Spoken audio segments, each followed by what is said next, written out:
Better call somebody. Did you know, Case? You know about this? No. I did not know. Didn't he just get fired? The badass Jesse James? Oh, yeah, everyone got fired. Vince is back. He's just... Yeah, but I think he was like one of Vince's lackeys. Road Dogg? I thought he was like Triple H's guy. Maybe. Who knows what's going on? What's up, everybody?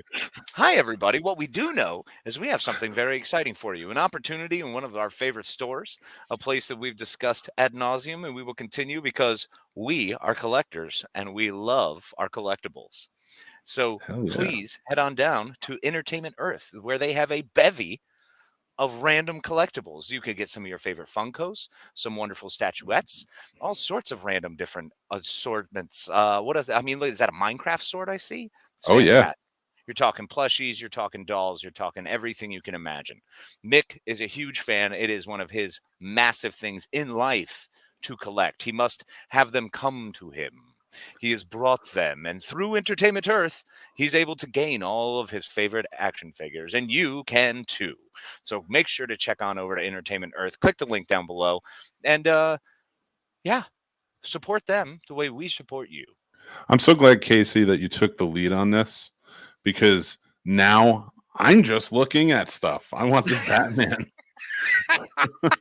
So I'm glad you took the lead, but if everybody wants to join me in checking out that Batman and more, head on over and hit the link down below in the description, and that is our affiliate link. You get 10% off your order, and anything over $40, like you said, you get free shipping. So go check out Entertainment Earth, everyone.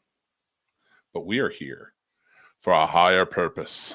Yes, a greater purpose, one beyond understanding and comprehension. So welcome, everybody. We have a very special guest, and let's get this party started.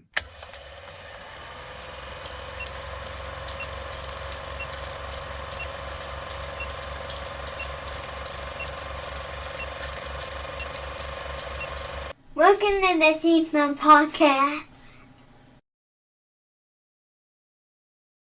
Welcome, everybody. It's an offshoot special live event of the Scene Snobs. And, I'm, of course, Mick Manhattan, the host, joined as always by my partner in crime, the man, the myth, the icon, Casey the Madman Plot. How you doing, buddy? Hi, everybody. It's great to see you. I'm fantastic, as always. A pleasure to be here with you, my friend, discussing one of my favorite studios' products. So this is very exciting for me.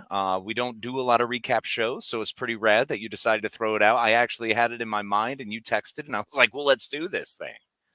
I want to do more of them, but I want to do them for very specific special shows, and I do feel like this fits that fold.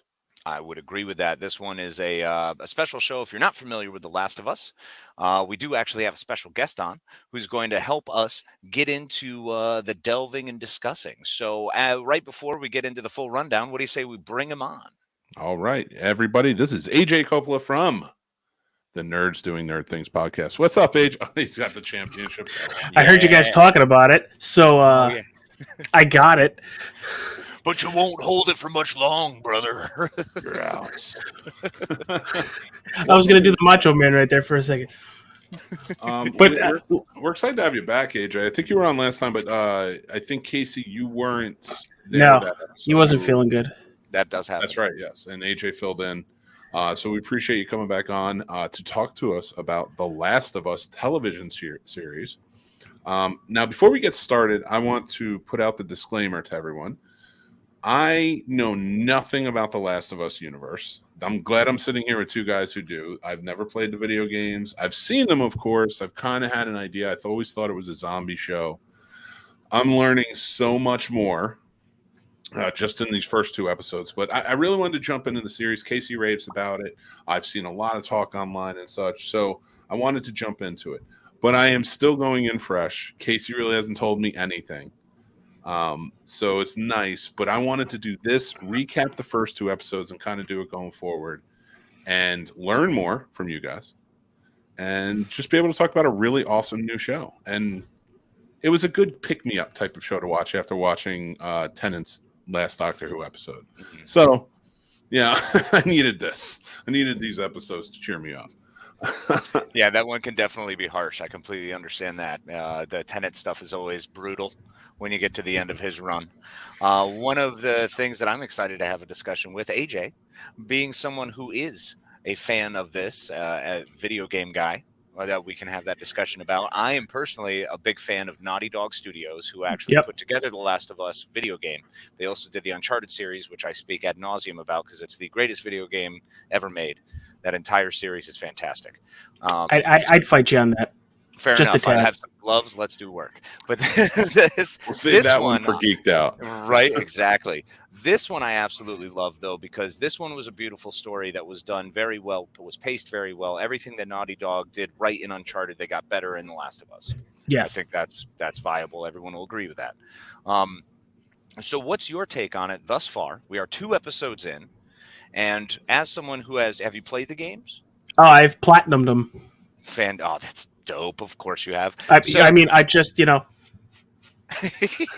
Dust it off. Absolutely brush the shoulders off. As someone who has gotten that involved with them and definitely played them in and out, I'm curious of your perspective, just so far as in these first 2 episodes, how do you feel they've captured really what Naughty Dog was able to put down in that medium? You could literally pick up a controller and act like you're playing it. Wow. Literally. Okay. For 90% of it, it's not word for word, but it's beat for beat. Okay. And while they do change a little things here and there, it's still the same story, the same characters, and the same progress, I guess you would say. And right now, Pedro Pascal is Joel, and Bella Ramsey is Ellie. No ifs, ands, or buts. That's them. Well, let me ask you guys this: since you have played the video games, like I said, I never have. Coming into it, let's go back to the video games real quick. I'm guessing he hasn't achieved his mission because there's 3 video games, right?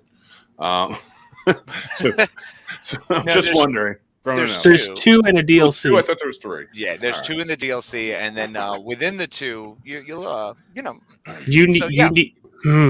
If you're not gonna play the game, go to YouTube and watch it because it works as a movie. Yep. Okay. That's one thing right. I will might say do that Naughty Dog has done exceptionally well. Same with Uncharted and same with Last of Us. You do not have to play them. You can just watch the cutscenes, and it's a fantastic story. Nice. You have shown me Uncharted before with those scenes, so that is awesome. I love that. Just having the story. Now, but let me ask you guys both this. I want an answer from both of you. Your first time playing The Last of Us, how quickly did Joel fail his mission? I know you're platinum now, buddy. Let's go back to the beginning. Well, I wasn't really good at being sneaky, and right in the museum at the start of the game, I was like, "Oh, I can just get right behind this dude and just oh shit." Mm-hmm. I did the exact same thing. Yeah, it is incredibly uncomfortable. That museum scene is one of the scariest things I played. That was where I stopped the first time because I was like, I don't want to do this right now. It was too much scary. I was like, I'm not ready. Yeah, that was now again. I can only compare. I only have the show to compare it to. Now I don't. I would love to watch it with you. I don't want to watch the video game movie, as you guys put it, until I watch the series because I don't want to take anything away. Because to go back to episode 1, Sarah was his daughter's name, right? Mm-hmm. Oh wait, those scenes were very chill. Yeah. Casey and I, we were talking about this with Skinamarink, how I have this thing where like kids left alone and it's like an overpowering type of evil or something. And when first of all, when that dog came to the door, I was like, nope, close this door, stay inside, don't move. But she went out, she tried to bring the dog back. And I'm not going to spoil too much or anything, but I think if you watch Walking Dead, there's a very similar tone here. I think we know what happens to characters. So it's definitely shot in a similar style. One of the great parts is in that intro that you're talking about. So that's the intro to the game. And once again, as AJ had mentioned, this is beat for beat. So that's one of the great parts is that it's beat for beat with minor alterations. And one spoiler that I will give for the game is when you are driving like Joel is, and they do that pan around through the car, in the inside of the car, and then you're back, and it's the airplane crashing. Well, that white truck that drives right in front of you, It's actually the truck that smashes into you, and that's in the video game the accident. So that's how subtle the little changes were, and it's been beautiful to see that sprinkled in throughout so far. That airplane scene was chilling. It was so weird, and to see all of them trying to land emergency landings real fast because things are just going off. It was pretty crazy for me to witness. So another thing with you guys and what you watch, if you go back and watch the first episode or even play the first little bit of the game, after that, where the screen goes black is where it switches perspectives from Sarah to Joel. And what they do in the TV show, they actually give you more time with Sarah. You grow a little bit attached to her. Yeah. That makes past tense that. You get a lot more attached to her. You do, and I can see that just from having watched the series. I will say this about Sarah. If you notice, we talked about Joel and Ellie a lot in the beginning. We didn't talk about Sarah, so that might give you a clue as to where that goes. But I will tell you, I was surprised at the conclusion of Sarah's storyline, if you will. I was like, that's different than I thought it would be, because you were leading up, and you're like, it's HBO. So, yeah, true. And I legitimately, it made me angry. I turned the show off and had to walk away. I've got a thing about, well, the same thing happened in the video game. The same thing at the same point, the same thing that happened to Sarah. I was like, I need 5 minutes. I just have to walk away from this. Like, it's so jarring and impactful and harsh. And being a father of a daughter that age, it's not okay. So, honestly, what I tell you, Mick, is finish the first season and then go watch the first game so it doesn't spoil a thing. Yeah, no, that's what I'm going to do. Okay. I will say this though, with so far the first two episodes, going through one. So we talked about Sarah and how that all sort of panned out, and then we cut to. So this is 2003. In the game, I know it's 2013 because that was the year it came out. Mm-hmm. But in the TV show, they do it in 2003. Skip to present day 2023. Years later after that happens, and like where everybody's at, how the world sort of looks and such. I want to tell you, and I'm sure it is in the game, but do they go to such extent explaining the Jakarta connection, the flower, and how the spores get in there? No, I really liked how they did that for the TV show. Yeah. Granted, the first 10 minutes of the second episode where she's looking at it and it was like, it's impossible.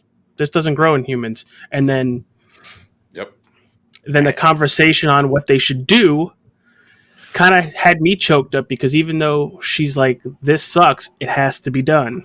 Mm-hmm. No, and her stoicism was fantastic. That actress, she's just sitting there holding her tea and asks how many people, 14 have escaped. For how long? It's been, 3 hours. And she just starts shaking, and it's like, it's over. That's it.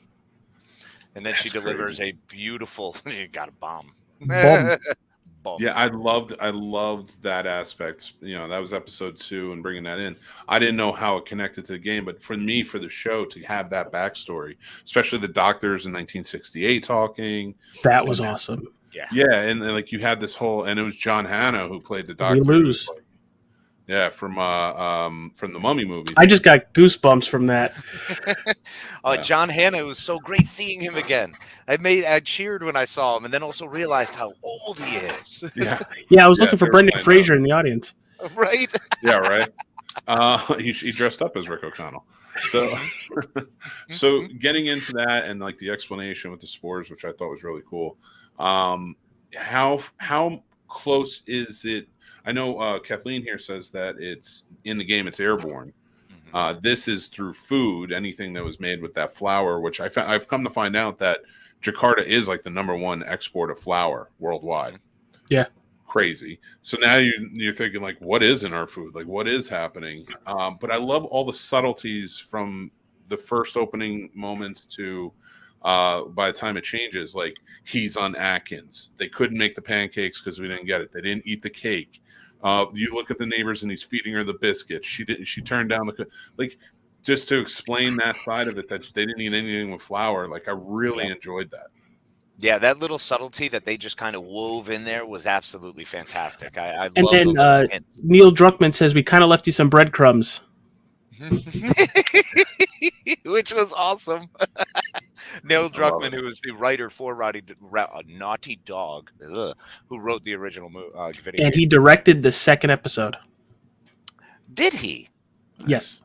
I didn't even know that. That's awesome. That makes me so That much was- happier right now. Right? He's also one of the creators of the show, I believe, with Craig Mazin. Yes. So Okay. you said Kathleen says it's airborne in the game. They changed that from the game to the TV show, so the people, Pedro Pascal and a lot of the people, don't have to wear gas masks for the majority of the time. Yeah. Yeah, it makes sense. Pascal's I done with actually, the masks. I actually kind of like it more that way, personally. Because Yeah, think right. about it now, all this flowers is corrupted. You don't know how much is out there that's actually been corrupted, right? So thinking about it from that point, 20 years of like desolation and the apocalypse. Anything you find, you're going to eat. So how many more have been infected even then, not without the bites? You know what I mean? I like that. That opens it up quite a bit. Mhm. It does. And then in the second episode, Ellie's eating a chicken sandwich because she's Shouldn't care. yeah, pretty much. She can't get sick. I love it. Now, I have to ask that. I don't know if I want to ask this. I don't want to know anything about the show, but I kind of want to touch down on the game. Let me ask you guys this. Casey, start with you first. What was your favorite, since you do have something to compare it to, what was your favorite scene out of the first two episodes? Out of the first two episodes, wow. Okay, I'm actually going to go back to the museum scene. The reason being because it gave me this exact same level of anxiety that I got when I was playing the game for the first time, when I first picked up that controller and entered there and had to learn how to get through this, which took a lot of tries. That wasn't a one-off until I figured out how the clickers operate, and seeing their clickers was just absolutely spot on. Also, love the fact that Joel is a human being who shot the dudes in the chest a lot when he's scared. You know, notice how there was only like 2 headshots in all that whole little rundown. So I enjoyed that thoroughly. Double tap. So how about you, AJ? See, I would have gone museum, but just to be different, I'm actually gonna go with the hotel scene. You see Ellie being a little kid, you know, she's 14, playing around, and you know, then they get out to the balcony and it's like, it's time to wake up. Look at all that. That's what's after us. Yeah. You might be immune, but you're not immune to be ripping apart. Right. Sure. Oh, great line too. Yeah, the whole Yeah. you can still be ripped apart. It's like, oof. Oh. You know, for me, and because I don't have anything compared to, one thing that I really loved, I love intensity actors show sometimes, especially in certain things and how they tie it back to the story. So when he sees the prison guard and the guard sticks the gun up at Ellie and he attacks and just viciously beats him, you know, that's saying so much, mirroring so much of what they're going through and things, but just that PTSD to send him into a rage, you know, I thought they did a fantastic job. You see it in the second episode too. He goes, it's just a hairline fracture. I'll be good. And all I did watching that, I was like, is that Tony Stark? Go to sleep, go to sleep, go to sleep, go to sleep, go to sleep, go to sleep. 100%. That's exactly who it was. That was the feeling. I mean, for me, I got the feeling out of that, like when he was doing it, it was to kill. It's like he almost wanted to kill that guard that, you know, ran into Sarah back in the past. We won't say what happened, but you know, ran into Sarah back in the past, and like he wasn't able to react really then, and here it felt like he had that control, and it kind of gave it to him. Yeah, at that point, it wasn't Ellie behind him; it was Sarah. Yeah. At that immediate point, it wasn't Ellie. Yeah, and you know, I gotta say, and they definitely show that you make you feel that, which was awesome. Yeah. Anna Torv plays Tess in the show. I love Anna Torv from Mindhunter, especially Fringe, which is one of my favorites. So to go back, see her come in, I was like, okay, that's cool. Veteran actor coming in, taking this role that I know nothing about again. But she played she plays that assertiveness really well. So it was very cool to see that and see this character come in. Fortunately, there was some heartbreak there. So, with Tess. Some more than others. You guys were talking about in the comparison. Fair. You guys were talking about the comparisons. I guess her death in the video game is different from her death in the show. This is a blink and you'll miss it moment of her being on the show real fast. Is Tess that quick in the game as well? It happens at the same moment in the game, but obviously the game's going to have a little more playability before you get to that point. Mm-hmm. But yeah, I would say so. And which one did you like more? Which version of her? Show for me. See, I liked her going out shooting. Mm-hmm. That's I like that. I didn't like her knocking over. Can I go into what she does? Mm-hmm. Sure. Okay. I didn't like her knocking over a bunch of oil. It was like, well, boom. But then again, it wasn't infected that were coming after her in the game. Oh yeah, I mean that. See, I really liked this what she did like in here, and I like where they kind of went with it, and with the infected coming in. I like that it was an ambush. Yeah, with the quarantine people, the quarantine police, I guess. Mm-hmm. And I like that it was literally an ambush. Like they killed everybody inside, and they waited for whoever to walk in there because they knew they were meeting for somebody. Mm-hmm. And then she's like, I can't go anywhere. Goodbye. Mm-hmm. I'll give you guys time. Nice. I like that. Those out guns a-blazing. Very cool.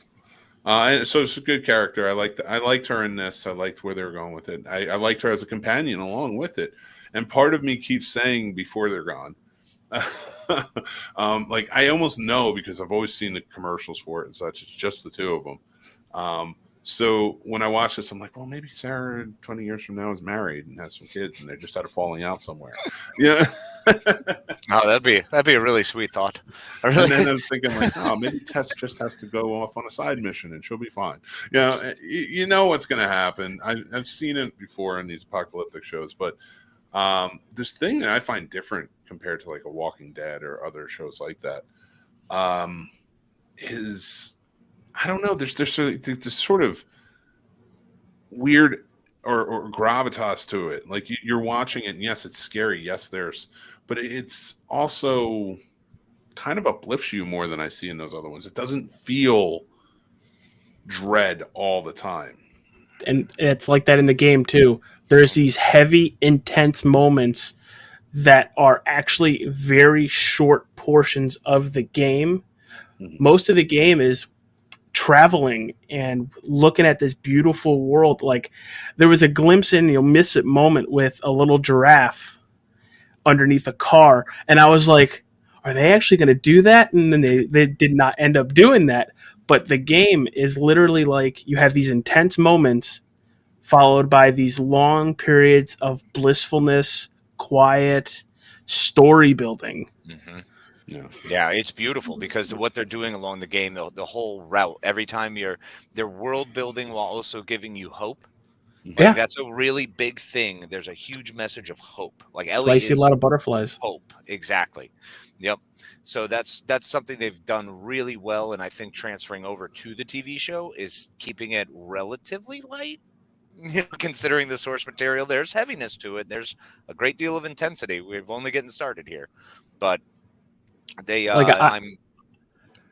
I've watched The Walking Dead, I've watched Game of Thrones, and it feels like with them it's just straight drama, intensity. This, it's more like a wave or like a roller coaster, and you're not like burned out for like, all right, enough is enough.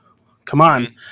Absolutely. You're not looking for the funny in the dark moments. Instead, the funny happens naturally, like because people are funny. Ellie's a jackass. So it's amusing, like it's all embraced. 4, 5, 6, 7. Exactly. But so there are those moments throughout this versus, let's say, a Game of Thrones or Walking Dead, where it's so hard bent on survival or what the next move is supposed to be that everyone freaks out and there's so much discussion and scurrying and consideration. Here it's, hey, 2 people on the way. Will they make it? I don't know. Good luck. You know what's at stake. You know what happens if they fail, and they tell you that's it, and there you go. Yep. Yeah. They're not like beating in it. It was like that guy's dead, that guy's dead, that guy's dead, that guy's dead, that guy's dead. They make you love everybody and then kill everyone. Yeah, I think one of the things that I really liked about this show, and I don't know how similar it is again to the game, and I don't want to compare everything to the game, but it just seems like they coexist really well. Is the federal, sort of alliance that exists with these quarantine areas? You don't see that, especially Walking Dead or these other shows. It seems like there's still organization around this decaying world, somewhat, but there's like more than like, hey, we found the suburbs, let's build the wall, like Walking Dead did. Shockingly, it's similar to that. I think very much is. Yeah, it's all martial law. It's everybody who's got a gun and is part of that military group is their own faction. So there are lots of other factions out there, but that's the level of organization is just per faction. Versus The Walking Dead, which is more like, here's a group of people who are creating a faction. This is a group of people who were part of a military group, a security group, whatever they were, and just met at this one place and have been holed up there since. So, well, if there's any faction I'm joining, it's going to be DX for life. No, absolutely. Love it. So, I knew we were going to talk about wrestling. I would. I have a retired that show crap ton of stuff. Royal Rumble is this weekend, though. It is nice. So, but I am watching The Last of Us. This show has hooked me. You can do both. Royal Rumble's on Saturday. Oh, there you go. But I wanted to check the Rotten Tomato score, and it's astoundingly. I don't usually go by the tomato meter. I go by the audience score, but both of them are very similar. 97% for the tomato meter, 96% for the audience. People are really loving the show. Oh, yeah. IMDb has both episodes rated above 9. Yeah, people are calling it the best adaptation of a video game ever. Now, let me ask you, my friends, my gamer friends, who I do not fit in well with that. I get like, give me Super Mario Brothers, and then that's it. I'm good for life. But 2, by the way, 2. So we get into it. Do you think that it's this way, and people are enjoying it this much because it's so almost identical to the game? AJ, what do you think, buddy? I kind of want to say it's more like a 50-50 because they're being so reliant on what the game gave us that here's the line, and they're only going that far away from it. Mm-hmm. Mm-hmm. But you also have the right people behind it. Halo didn't bring anybody that worked on Halo. They just took the source material and were like, we're just going to make a different story. Throw Master Chief in there. This is staying true to the game. And while they're diverting just tads along the way, I think Neil Druckmann's like, no, that's not happening. We're throwing that in there. Or he's pulling shit out, was like, we need to hold on to this. Yeah, I will completely agree with that. I think one of the reasons, to your point, Mick, is it is, in fact, exactly like that because it's so close to the source material. Naughty Dog gave us such a fantastic story. You don't need to mess with it. And I think there are so many times that, as an Uncharted fan, I'll go back to it, you can't mess with the story. You can't do it. Because if you do, we're going to be pissed. And then we're not going to continue to support the thing we love, which is dumb. Because, humans are flawed. But that's Neil Druckmann is, in fact, so tightly involved in this that, you're getting a beat for beat. Like AJ and I have both reiterated, it's so close and it's doing everything so well and so right with just enough variation so that you're not losing a touch of the story. Yeah, I got to tell you, as watching this and kind of and watching things unfold. Another thing that I have to compare it to the Walking Dead and Game of Thrones and things like that. Those dark shows are very apocalyptic, and especially zombies were somehow involved. But for me, I think what I like about this show so much more is like it's like you said, it's always drama. But with this one as well, it doesn't even feel like a zombie movie or zombie show. If that makes sense, like. It just feels like there's creatures out there, and that's all right. Stop that. Let's not do that. I've so many nights at 1 a.m. Like, no. Casey said that one day. It's like, wait until you see the clickers, and it was like, what is that? And then he was just like, oh, you'll see. It's not even wait till you see them. It was literally because what's funny is were you guys watching it together? No, we weren't. No, so I have watch parties with my co-host. Awesome. Susie. And I'm like, she doesn't know anything. She's like Mick, knows nothing. I'm literally dragging her into this. And she's like, when are we going to see the bad guys? You're going to hear them first. Mm-hmm. Yeah. And I did. And it was like tingles down the spine for sure. So to kind of go on with it, I want to hear you guys talk about it a little bit. So before you guys go, I'm just going to say, because mine's going to be short, coming into this brand new, I really dug it. I'm really interested and invested to keep going with it. So that, to me, that's a great sign. I actually kind of want to rewatch these 2 episodes again, see things I missed, which anything when it comes to movies and TV shows for me, if I want to rewatch it again, especially immediately, to me, that's a really good movie or show, of course. And this nails it. So I am on board. I want to join in. I'm going to check out after the season's over, like you said, the gameplay action. But I am not the gamer. I am not the Last of Us, the knowledgeable Last of Us one here. So I want to hear you guys give me your reviews on the first 2 episodes. AJ, fire away, brother. Oh, okay. Right into the gunfire. Got it. Absolutely. Guess first. Step up. So we'll start with episode 1, and right off the bat, it's like, all right, we're in the world. The music's got me there. The characters got me there. And then you start seeing how they're telling the story from this point to this point to this point. And it's progressing nicely. There was not a time within that episode where I was like, I've been here a while. All right. I was like, it's over? What do you mean it's over? Yeah. More. And I don't think I've ever been so excited for another episode to come out. So when Sunday 8 o'clock hit, I looked at my co-host. I was like, we're done with D&D. Let's go watch the episode.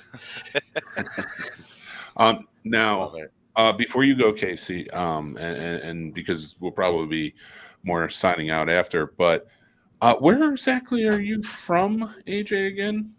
Connecticut. Whereabouts in Connecticut? I'm from Derby, but I live in Waterbury. You are a glorious human being. My aunt used to live in Waterbury. I grew up and was raised in Salisbury. Okay. So, yeah. Happy you got out. Connecticut. Yeah. Happy you got out. Happy you got out. Man. Trying to get back in, brother. It's where the heart is. He loves it, man. He wants to live that Hallmark movie life every Christmas. Hell yeah, buddy. I like everything here. I love it, but man, do we not know how to drive. Oh, yeah, no, the driving is miserable. You get people like right up on your bumper the whole time, and it's like, bro, I'm going 5 over. But if you go 6 over, they pull you over. So it's insane. Well, it's bad. You got mass holes and New Yorkers, and they're like, meet in the middle, fine. It's so true. And, mass holes, they decided to take a chunk of our state, so until they get it back, they're jerks. So can I ask then, how would Joel fare having to travel through Connecticut? Well, he did.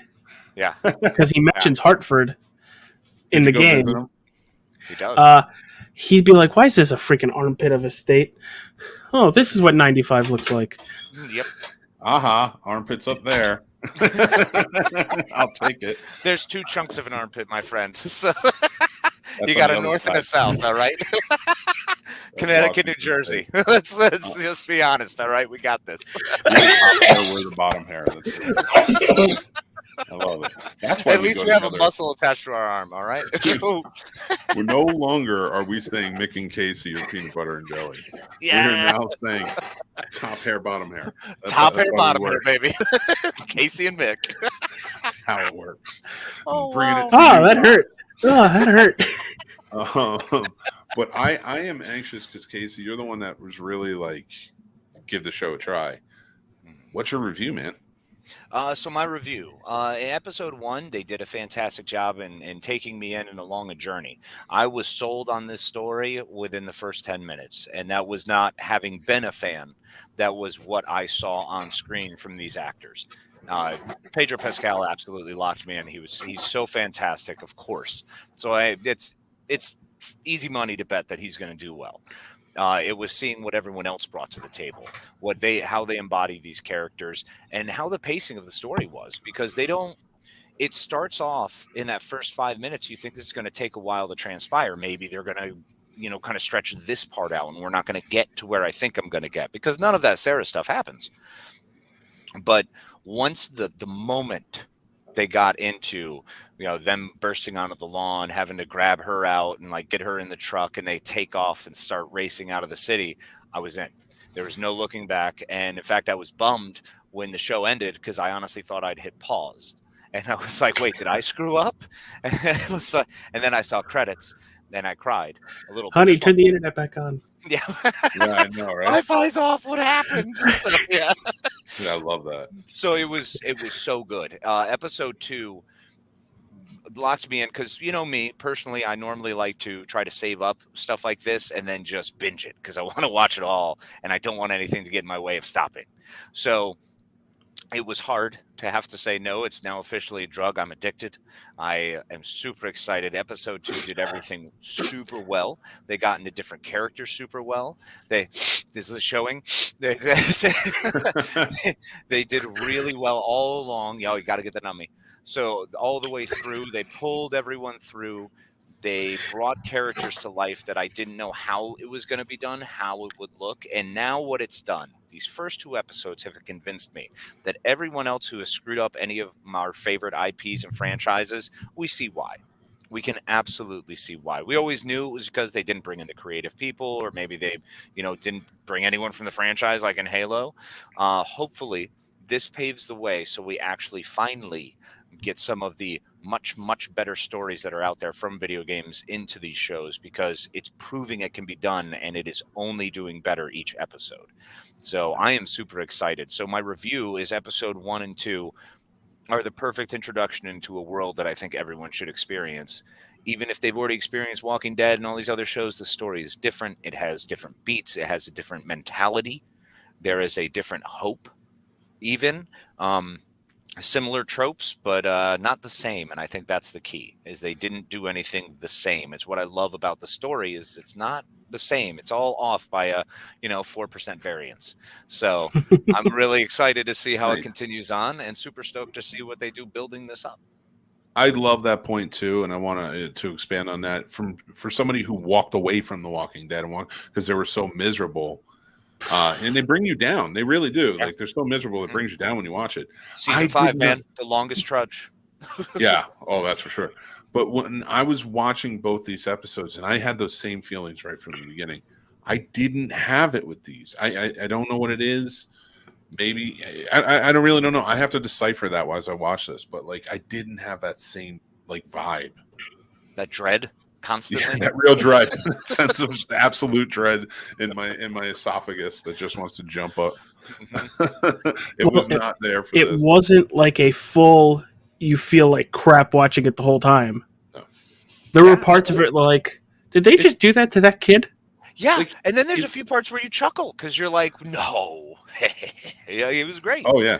Well, you know what it is for me? It's like, okay, so like Tess. All right, which if you Walking Deadified The Last of Us, it would be like this miserable music playing over. It would take 20 minutes just to lay next to Tess before she dies and tell her how much we love her, and like just this inane like redundant feeling every time somebody dies that you knew whose name there was on the show. For some reason, it feels like we have to grieve for the next 6 or 7 years after having seen that death.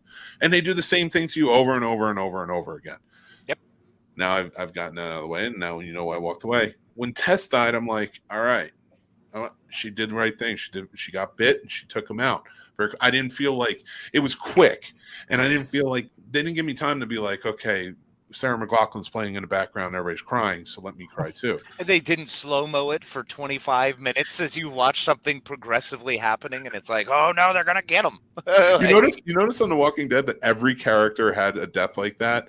Yeah. Had some meaningful death, except Lori. She just gave birth, and then they blacked over to some other scene, and she was just dead. They just show Carl open a knife, and it's like, what? Sorry, Mom. That's what you get. We didn't like her. Poor woman got a terrible death on that show. Oh, man. But okay, terrible. What was your favorite, let's say, death? Yeah, let's go with death in the first 2 episodes. AJ, what you got?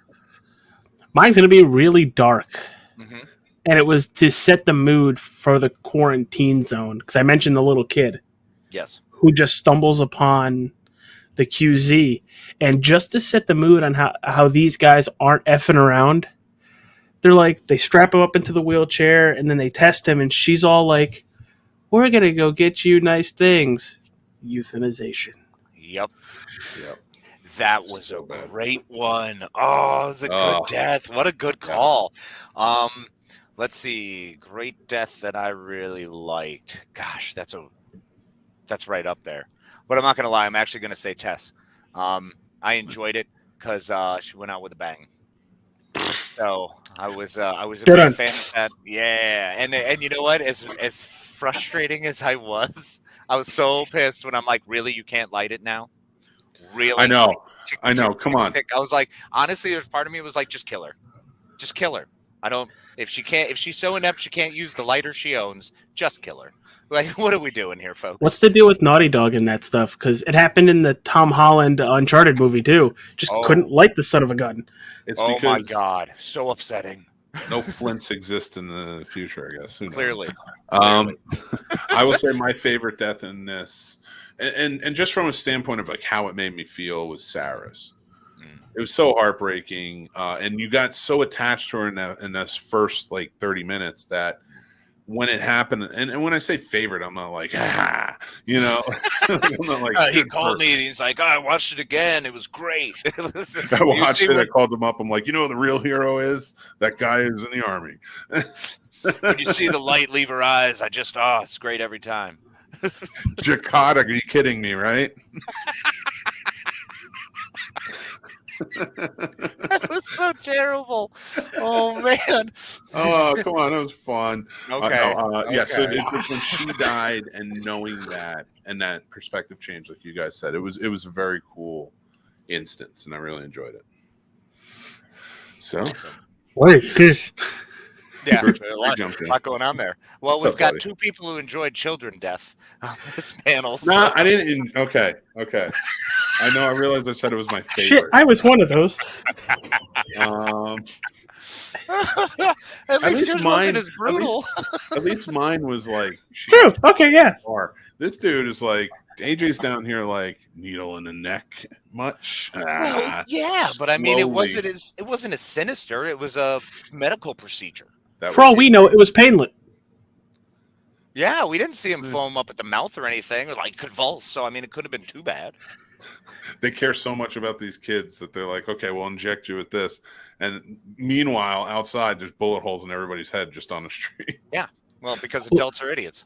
Adults are. Well, that's the thing. I don't think they showed it in the TV show, but in the game, you actually walk by a group of people that are getting pulled out of a house, and you're good, red. The guy gets up and runs, and I was like waiting for it the first episode. I'm like, now come on, give us that at least. I was hoping for that too. Instead, we got a kid. Yeah, show us what happens when they leave. The kid was just coming in. Show us what happens when they leave and come back. Mm-hmm. So kind of finish us off. I want to ask you guys both and see what your opinion is.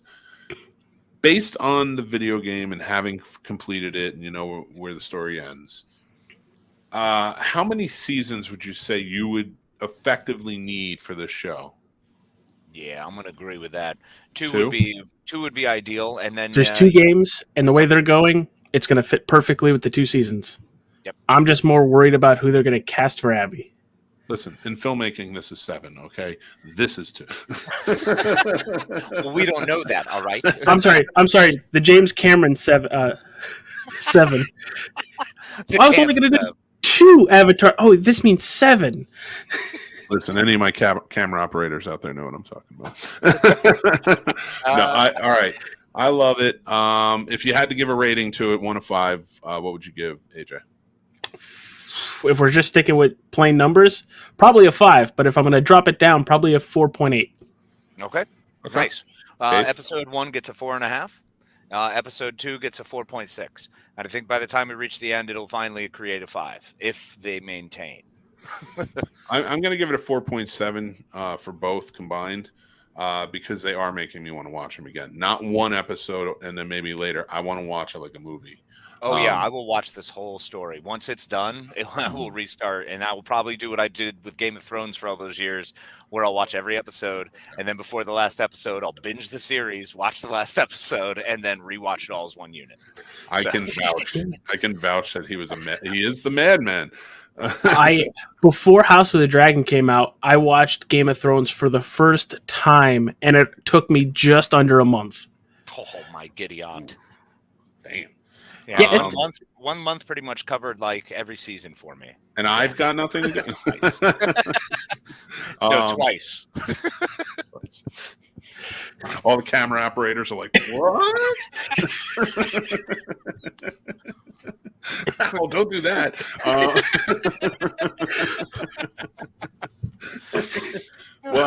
We're going to say goodbye to you, AJ, and then we're going to do our sign off. But thank you so much for joining in, guys. You can go check out the Nerds Doing Nerd Things podcast everywhere podcasts are. You can make sure to go down to the link tree below, and go check him out and follow him everywhere and watch and check out his lives as well. Yeah, thanks, guys. I appreciate it. Tonight was fun. Thank you very much, man. Hopefully we can have you on for 3 and 4. There you go. If you do them on Wednesdays, I am all yours. Done. I will see. I got to go by our schedules. Yeah, true. Wednesdays are usually my best, but I mean anything for a fellow Connecticutian. I love it. The fellow top armpitter. See, I have a different name for that, but I can't say it on air. Wrong. All right. On that note, I'm going to let you go. Take Good care, everybody. Until next time, buddy. Right. Oh man, that was fun. I had a good That time. was fantastic, man. I really like AJ. That was awesome, man. For me, I like these recaps, but I cannot do them for everything. I wanted to do one for Obi-Wan, but it never came to fruition. Yeah, unfortunately, there's just a lot of shows, and there's a lot of great shows, and there's only so much time. And, we do have something else coming up another month. So we are kicking into high gear as we approach snobby season. Oh, my God. I got to binge a lot of that. That's right, guys. The Snobbies are coming up.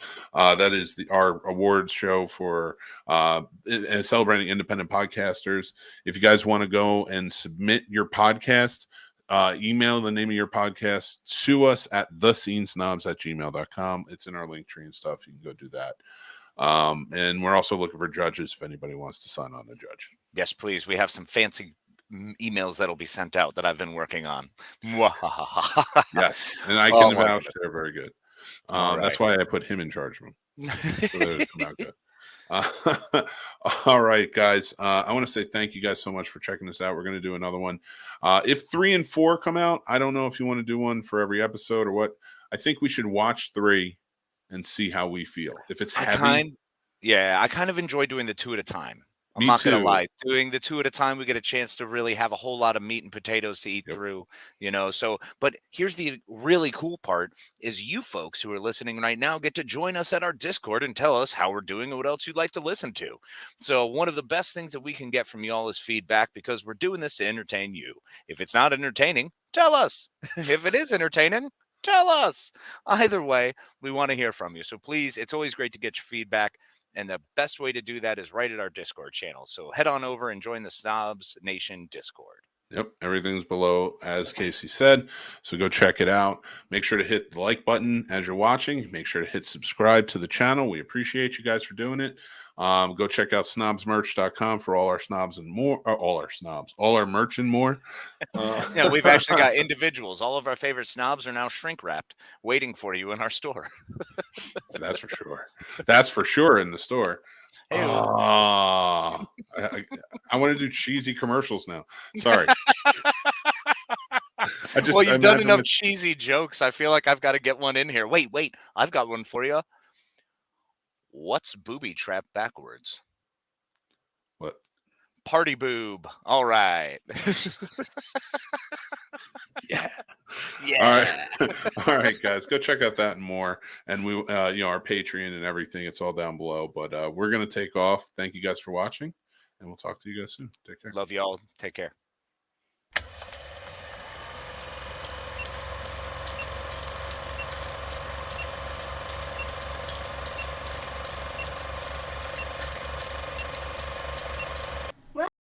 I hit the wrong thing.